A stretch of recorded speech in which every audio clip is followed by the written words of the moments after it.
Kiai Haji Imaduddin Utsman, seorang ulama yang nyaris tidak pernah menceritakan biografinya ataupun guru-gurunya.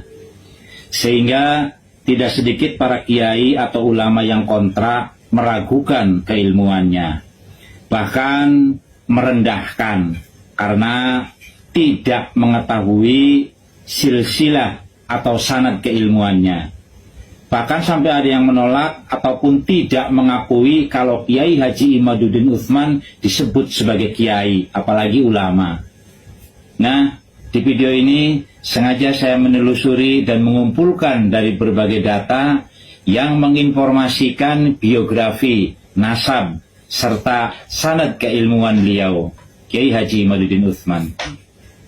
Dan sebelum saya memulai, terlebih dahulu saya mohon maaf kepada beliau, Kiai Haji Imaduddin Utsman, apabila kurang berkenan dengan adanya video ini.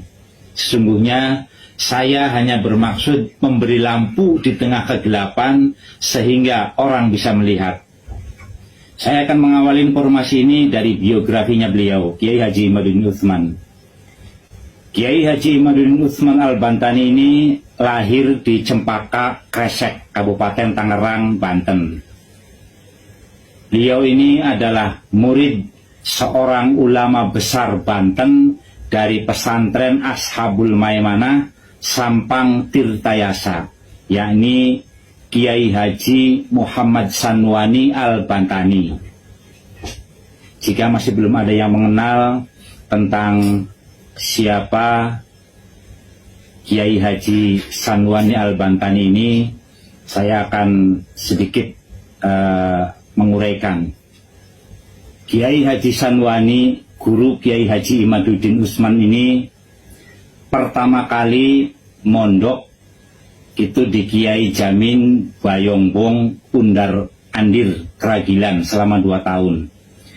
Setelah dari Undar Andir ini, beliau kemudian melanjutkan ngaji di bawah binaan ulama besar di waktu itu, yaitu Syekh Siddiq atau yang masyhur dipanggil dengan Abu Yasidik di Cengkudu, Baros, Serang. Syekh Siddiq adalah santrinya Syekh Nawawi Al-Bantani. Nah, beliau mesantren di sini selama 5 tahun. Kemudian Syekh Sanwani pun melanjutkan mondok pesantrennya di Sondol Rengas Bintung, Lebak, di bawah bimbingan Kiai Haji Sayuda, seorang ulama besar yang termasuk kakaknya Sanwani dari jalur ibu.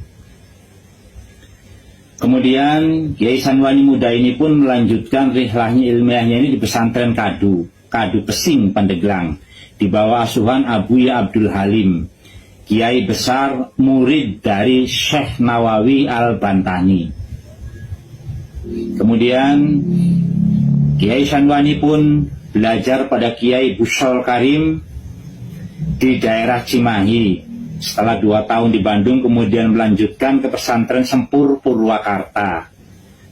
Kiai Haji Sanwani muda ini mendapat sanad ilmu dari ulama besar, yaitu Mama Sempur atau Syekh Tebe Bakri, murid Syekh Nawawi Al-Bantani. Nah, dari sedikit keterangan ini, Syekh Sanwani mendapatkan sanad ilmu dari para ulama besar yang ternyata itu adalah murid-muridnya dari Syekh